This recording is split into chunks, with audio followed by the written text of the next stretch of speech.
Hoje ouvi um anúncio pelo rádio: existe alguém procurando sua amada. Quero avisar este alguém que não adianta continuar seguindo o rastro da estrada. Esta menina já não te pertence mais.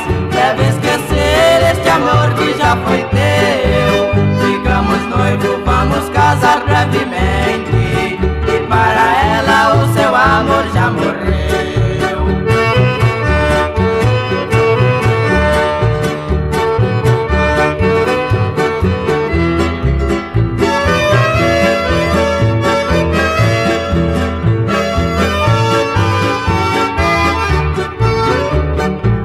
Ela me disse que você foi um covarde e sem motivo quis fazer ela chorar.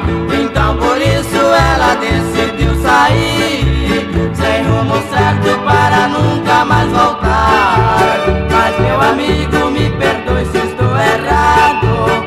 Isso talvez foi o destino quem quis, pois eu amo e ela também me ama. Por isso vamos casar e ser felizes.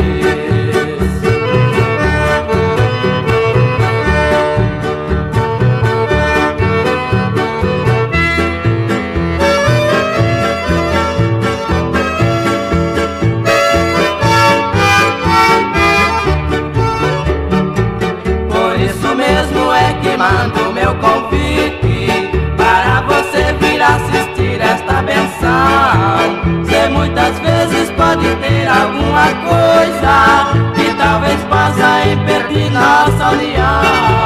Caso com ela na matriz desta cidade, no mesmo dia que o Filho de Deus nasceu. Você mesmo destruiu seu próprio sonho, enquanto eu realizo o sonho meu.